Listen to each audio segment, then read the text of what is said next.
Hi guys, this is Thea Tan and welcome to Live Awake. So today I decided to create a short audio post for a change. Please excuse my voice, I've been under the weather lately, so I hope you don't mind. This topic is actually based on a question raised last night by one of the speakers on Twitter Space that I joined. So to those who are not familiar with Twitter Space, it's actually a free-for-all audio discussion that happens on Twitter almost every night and actually almost every day. There are usually multiple spaces that run simultaneously, and some of the spaces are hosted by foreigners, some by Filipinos, and some topics are political, about crypto, NFT, investing, business, basically anything under the sun. So I don't usually have a schedule of when I host spaces, but when I see an open space that I like, I join either as a listener or if I feel the need to say something, I join as a speaker. And I also sometimes host or co-host a space. So, one of the speakers last night pointed out that in 1985, President Ferdinand Edralin Marcos reviewed the 1951 Mutual Defense Treaty. But according to him, the review did not push through because EDSA revolution happened in 1986. So his main question was, if President Marcos Sr. was critical and reviewed the MDT, how come President Bongbong Marcos made a 180 degrees turn and supported EDCA? So correct me if I'm wrong, but Ferdinand E. Marcos did not conduct a formal review of the 1951 Mutual Defense Treaty with the United States. However, he did request a series of negotiations with the U.S. government on many issues, and this includes asking for the review of the status of the U.S. military bases in the Philippines. And as we know, the U.S. military bases were established under the framework of the 1951 MDT.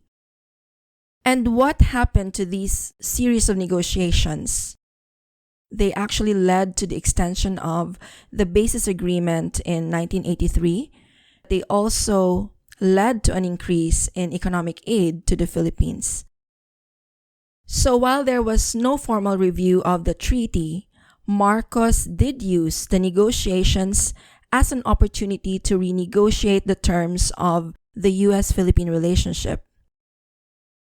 So I have seen posts that said the reason the MDT was not abrogated during the time of Ferdinand Marcos Sr.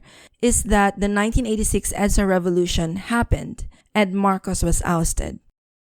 Actually, the term ousted is quite contentious because he was still president even though he left Malacanang and they were rerouted to Hawaii. Going back to their main point, I do not agree that President Marcos Sr. could have abrogated the MDT if EDSA revolution did not happen. This is nothing but an assumption. It's hard to say that the MDT could have been revised, amended, or abrogated just because EDSA 1986 happened. Given the historical ties of the Philippines and the United States, it's not so easy to abrogate the MDT. So now let's go to why President Bongbong Marcos agreed to continue EDCA from what was agreed on. Take note, what was agreed on during Noynoy Aquino's time to Duterte's time. And when I say continue, President Bongbong Marcos basically simply executed the EDCA agreement that was not even revised, not even amended, and not even abrogated during Duterte's time, despite his criticisms of EDCA and of the Americans. And BBM's reasons are the same as Aquino's and Duterte's reasons for agreeing with EDCA. So what are these reasons? Well, first off, one of the main considerations why EDCA was ratified was the 2012 standoff between the Philippines and China over Scarborough Shoal. And this standoff made the Philippines lose control, not lose the claim, but lose control over Scarborough Shoal. And this was during the time of President Noynoy Aquino. So generally, the EDCA, as an extension of the Mutual Defense Treaty, was in response to China's increasing assertiveness in the South China Sea, because China will never back down. They will never give up their claims. Of course, that's the 9-9 claim. And they refuse to enter into multilateral talks with any claimant nations. They do not even want to go into arbitration. And of course, war, as far as I am concerned, based on my readings, is off the table. It's all bilateral talks. That's China's stance. And because of the increasing tensions in the South China Sea, the Philippines felt the need to strengthen its defense capabilities and, of course, security partnerships. And MDT is something that needed to be expanded.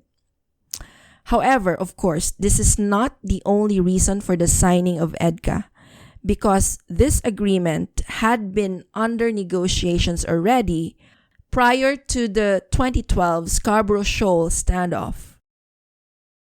So let's go to Rodrigo Duterte's stance on EDCA. We all know already that Duterte had expressed mixed views about EDCA. During his presidential campaign in 2016, Duterte criticized EDCA and questioned its constitutionality. Of course, the Philippine Supreme Court has already addressed this. They said that EDCA is constitutional. When Duterte took office, he appeared to soften his stance and then expressed support for the agreement. In 2017, Duterte said that he would honor EDCA and that he said it was important for the Philippines' national security. I think Duterte's support of the EDCA had been influenced largely by his concerns about the security threats facing the Philippines, including the territorial disputes in the South China Sea. And of course, he was big on fighting terrorism in Mindanao and other parts of the Philippines. So that is another consideration for the EDCA. In addition, Duterte recognized that the EDCA will provide a framework for increased military cooperation and support from the United States. And Duterte had recognized that this was important for the Philippines' defense capabilities. I personally do not see the additional EDCA locations during BBM's time as a pivot towards the United States. In fact, the EDCA agreement has not changed since it was ratified. If there are new EDCA locations, we need to see how they were decided on.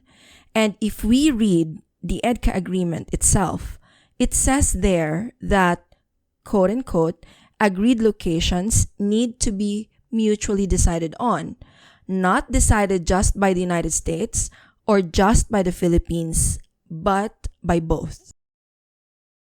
Now, going back to the original question, did BBM make a 180 degrees turn from his father's stance on the MDT?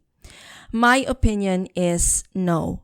BBM did not make a 180 degrees turn, mainly because FM's call for the review of the U.S. military bases had different reasons. Those were completely different reasons. And BBM's agreement with EDCA is because of different reasons as well. He is basically continuing the EDCA under President Noynoy Aquino and President Duterte. And BBM also mainly subscribes to the reasons of the Duterte administration.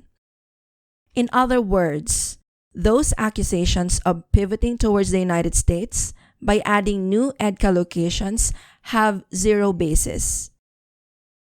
I personally believe President Bongbong Marcos is continuing his neutral stance as far as the Philippines' relationships with China and the United States are concerned. We are just strengthening our diplomatic ties and our mutual defense treaty with the United States. Also, the president is continuing the friendly and cordial relationship that we have with China that started during the time of President Rodrigo Duterte.